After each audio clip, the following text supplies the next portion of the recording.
दृष्टि आईएएस के audio article programme में एक बार फिर से आपका स्वागत है। मेरा नाम है सपना कुशवाहा। आज का हमारा आर्टिकल इंडियन एक्सप्रेस में प्रकाशित लेख how Nadir Shah's victory in battle of Karnal ended Mughal power in India के सारांश पर आधारित है। इसमें टीम दृष्टि के इनपुट्स भी शामिल हैं। ये आर्टिकल सामान्य अध्ययन प्रश्न पत्र 1 के इतिहास खंड से जुड़ा है। तो चलिए आर्टिकल की शुरुआत करते हैं।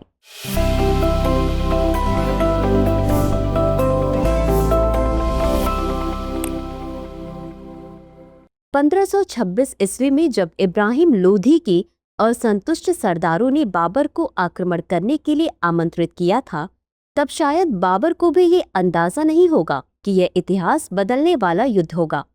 बाबर की विजय के साथ ही भारत पर मुगल वंश की स्थापना हुई और भारतीय इतिहास के सबसे वैभवशाली वंश की शुरुआत हुई। बाबर के युग के उत्तराधिकारियों ने मुगल साम्राज्य का विस्तार लगभग पूरे भारत में ही कर दिया था, लेकिन 18वीं सदी तक पहुंचते पहुंचते इस शक्तिशाली साम्राज्य की बागडोर ढीली पड़ने लगी। 18वीं शताब्दी के मध्य तक मुगल साम्राज्य अपनी शक्ति और प्रभाव दोनों में तेजी से पतन की ओर बढ़ रहा था और नादिर शाह का भारत पर आक्रमण और करनाल की लड़ाई 1739 इस पतन में एक निर्णायक मोड़ साबित हुआ। इस आक्रमण ने मुगल साम्राज्य की खोखली हो रहे वैभव और कमजोर शासकों की अपरिपक्वता को जग जाहिर कर दिया, जिसका फायदा ब्रिटिशर्स ने उठाया और भारत में ब्रिटिश हुकूमत की शुरुआत की। इस ऑडियो आर्टिकल में कमजोर हो रहे मुगल साम्राज्य और नादिर शाह के आक्रमण के प्रभाव की विस्तार से चर्चा की गई है। सबसे पहले जानते हैं कि 18वीं सदी के दौरान मुगल साम्राज्य की आंतरिक स्थिति कैसी थी। मुगल साम्राज्य की नींव औरंगजेब के शासनकाल से ही कमजोर होने लगी थी। औरंगजेब को अपने शासनकाल में कई चुनौतियों का सामना करना पड़ रहा था। दक्षिण में मराठे, पूर्व में अहोम, उत्तर और पश्चिम में जाट, राजपूत, बुंदेला और सिख मुगल साम्राज्य के लिए प्रमुख चुनौती थे। ये चुनौतियां साम्राज्य को 1000 घावों से लहूलुहान कर रही थी। इन स्थानीय शक्तियों को रोकने में मुगल खजाना तेजी से खाली हो रहा था। हालांकि मुगल साम्राज्य के पतन के कारणों के पीछे अलग अलग इतिहासकारों का अलग अलग मत है। मसलन इतिहासकार इरफान हबीब का कहना है, मुगल साम्राज्य का पतन किसानों पर लगाए गए अत्यधिक कर की वजह से हुआ। अत्यधिक कर की वजह से किसानों ने कई क्षेत्रों में विद्रोह किया। चूंकि इन विद्रोहों को कुचलने के लिए संसाधनों की आवश्यकता थी, इसलिए कर का बोझ और बढ़ गया, जिससे और अधिक विद्रोह हुए। दूसरी ओर इतिहासकार एम अतहर अली 17वीं सदी के अंत में मुगल कुलीन वर्ग के विस्तार को पतन की मुख्य वजह मानते हैं। औरंगजेब के बाद मुगल प्रशासन उत्तरोत्तर कमजोर होता गया। अयोग्य उत्तराधिकारियों और शाही खजाने पर बढ़ता दबाव इसे शनय शनय पतन की ओर ले जा रहा था। आइए अब जानते हैं नादिर शाह के आक्रमण ने किस तरह से मुगल साम्राज्य को प्रभावित किया। नादिर शाह ईरान के एक महान सम्राट थे। 1739 में वह भारत पर आक्रमण करने के लिए आगे बढ़ा। उस समय मोहम्मद शाह रंगीला मुगल बादशाह था, जो अपने शासन से ज्यादा अपनी विलास प्रियता के लिए प्रसिद्ध था। मुगल सम्राट मोहम्मद शाह की शासन शैली कमजोर थी और मुगल साम्राज्य में कोई केंद्रीय शक्ति नहीं थी। नादिर शाह ने इस अस्थिरता का फायदा उठाया। इस समय तक मुगल साम्राज्य पहले ही आंतरिक विद्रोहों, क्षेत्रीय अस्थिरता और शाही कमजोरी का सामना कर रहा था। नादिर शाह और मुगल सेना के बीच 13 फरवरी 1739 को करनाल में युद्ध हुआ, जिसने कमजोर हो रही मुगल सत्ता की वास्तविकता को जग जाहिर कर दिया। नादिर शाह ने अपनी सैन्य रणनीतियों और अनुभव का इस्तेमाल करते हुए मुगल सेना को बुरी तरह पराजित किया। इस पराजय ने मुगल साम्राज्य की सैन्य शक्ति को नष्ट कर दिया और इसके बाद दिल्ली पर नादिर शाह का कब्जा हो गया। करनाल की लड़ाई ने न केवल मुगल साम्राज्य की सैन्य ताकत को खत्म किया, बल्कि इसके शाही सम्मान और वैधता को भी झटका दिया। हालांकि करनाल के युद्ध में जीत के बाद नादिर शाह ने मोहम्मद शाह को उसका राज्य वापस कर दिया, लेकिन उसने युद्ध के बाद भयंकर लूट की थी। नादिर शाह ने दिल्ली के नागरिकों को निर्मम तरीके से मारा और लूटी हुई संपत्ति लेकर वापस ईरान लौट गए। नादिर शाह द्वारा लूटी गई संपत्तियों में मुगल खजाना भी शामिल था। नादिर शाह ने मुगल शासन की शान, मयूर सिंहासन और कोहिनूर हीरे को भी नहीं बख्शा। इस लूट ने मुगल साम्राज्य की वित्तीय स्थिति को पूरी तरह से नष्ट कर दिया। मुगल साम्राज्य पहले से ही आंतरिक विद्रोहों और प्रशासनिक ढांचे की कमजोरी से जूझ रहा था और इस लूट ने उसे और भी अधिक कमजोर कर दिया। इस घटना ने मुगल साम्राज्य की सैन्य शक्ति, आर्थिक संपत्ति और शाही वैधता को गंभीर नुकसान पहुंचाया।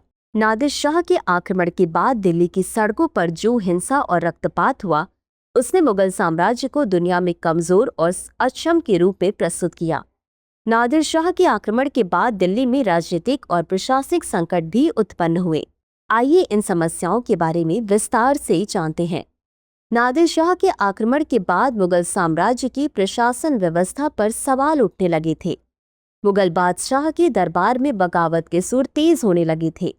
सम्राट मोहम्मद शाह की नेतृत्व क्षमता बेहद कमजोर थी और साम्राज्य के अंदर शाही परिवारों और दरबारियों के बीच सत्ता संघर्ष बढ़ गए थे। मुगल साम्राज्य की सेनाएं अब पहले की तरह संगठित नहीं रह गई थीं और प्रशासनिक मशीनरी भी चरमरा गई थी। विभिन्न प्रांतीय शासकों, जागीरदारों और ब्रिटिशर्स ने इसे सही अवसर समझा और स्वतंत्रता की ओर रुख किया। परिणाम स्वरूप मुगल साम्राज्य का केंद्रीय नियंत्रण टूटने लगा। यह संघर्ष एक लंबी अवधि तक जारी रहा और जल्द ही मराठा, सिख, अफगान और अन्य क्षेत्रीय ताकतों का उदय हुआ और मुगल सत्ता पूरी तरह से अंत के कगार पर पहुंच गई।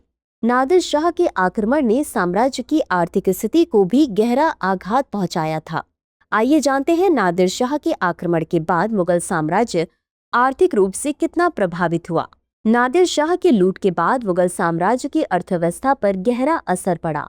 मुगल साम्राज्य के पास जो विशाल खजाना था वह अब नष्ट हो चुका था।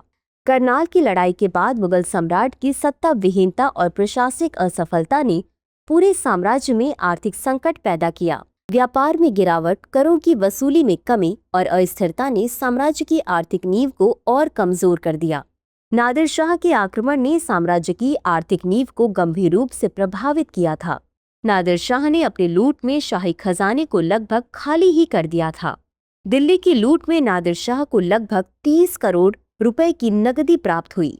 इसके अलावा उसने कोहिनूर हीरा, शाहजहां का मयूर सिंहासन, तख्ते ताउस, सोने चांदी के बर्तन, बहुमूल्य रत्न और अन्य कीमती वस्तुएं भी अपने कब्जे में ली। इस लूट के परिणाम स्वरूप मुगल साम्राज्य की आर्थिक स्थिति अत्यंत कमजोर हो गई। नादिर शाह ने न केवल धन संपत्ति लूटी बल्कि दिल्ली के हजारों नागरिकों का नरसंहार भी किया, जिससे सामाजिक और आर्थिक ढांचा बुरी तरह प्रभावित हुआ। व्यापारिक गतिविधियां ठप हो गईं और राजधानी की अर्थव्यवस्था लगभग ध्वस्त हो गई। इस आक्रमण के बाद मुगल साम्राज्य की शक्ति और प्रतिष्ठा में भारी गिरावट आई। गौरतलब है कि नादिर शाह के आक्रमण ने साम्राज्य की स्थिरता और समृद्धि को अपूरणीय क्षति पहुंचाई। इसके परिणाम स्वरूप मुगल साम्राज्य के वित्तीय स्रोत सूखने लगे, जिससे सम्राटों को अपनी सेनाओं और प्रशासन को बनाए रखने में कठिनाई होने लगी। इस स्थिति ने अंततः साम्राज्य के पतन को गति दी। आइए अब जानते हैं अपने शासन के अंतिम वर्षों में मुगल शासकों और साम्राज्य की क्या स्थिति थी। नादिर शाह के आक्रमण ने मुगल साम्राज्य की शक्ति को हर तरह से खोखला कर दिया था, जिससे अन्य क्षेत्रीय शक्तियां जैसे मराठा, सिख और अफगान आदि क्षेत्रीय सरदार भली भांति वाकिफ थे। इन शक्तियों ने मुगल साम्राज्य के खिलाफ संघर्ष करना शुरू किया और धीरे धीरे उन्होंने मुगल साम्राज्य के क्षेत्रीय प्रभुत्व को चुनौती दी। उल्लेखनीय है कि नादिर शाह के आक्रमण के बाद जो भी मुगल बादशाह थे वो प्रमुख अमीरों के हाथ की कठपुतली मात्र थे। भारतीय उपमहाद्वीप में शक्तियों का संतुलन पूरी तरह से बदल गया था। 18वीं शताब्दी के अंत तक एक ओर जहां मुगल साम्राज्य पूरी तरह से कमजोर हो चुका था, वहीं दूसरी ओर ब्रिटिश साम्राज्य की शक्ति तेजी से बढ़ रही थी। ब्रिटिश ईस्ट इंडिया कंपनी ने 18वीं शताब्दी के अंत में मुगल साम्राज्य के खिलाफ अपने कदम बढ़ाए और अंततः 1857 के विद्रोह के साथ ही मुगल सत्ता का पूरी तरह से अंत हो गया और भारत में ब्रिटिश साम्राज्य की नींव रखी गई। निष्कर्ष: नादिर शाह के आक्रमण ने मुगल साम्राज्य का पतन नहीं किया था, अपितु इस आक्रमण ने मुगल साम्राज्य की वास्तविक स्थिति को सबके सामने ला दिया था।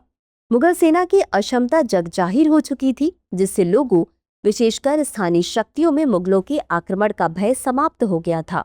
ब्रिटिशर्स, जिन्हें सिर्फ मुगल बादशाह से असुरक्षा थी, उन्हें भी वास्तविकता का पता चल चुका था। मुगल प्रशासन के अंत के साथ भारत में केंद्रीय सत्ता समाप्त हो चुकी थी, जिसका सर्वाधिक फायदा ब्रिटिशर्स को मिला। मुगल सत्ता के अंत के साथ ही भारत के मध्यकालीन इतिहास का अध्याय भी समाप्त होता है और आधुनिक भारतीय इतिहास की शुरुआत होती है। तो चर्चा को विराम देते हुए नोट करते हैं आज का सवाल। मुगल शासन के पतन में करनाल के युद्ध की क्या भूमिका थी, विस्तार से लिखें। तो व्यूवर्स, आज के लिए बस इतना ही। मिलते हैं अगले एपिसोड में किसी नए टॉपिक के साथ। तब तक के लिए धन्यवाद। डियर व्यूअर्स, अपने एग्जाम की तैयारी को और बेहतर करने के लिए हमारे चैनल को लाइक, शेयर और सब्सक्राइब करना न भूलें।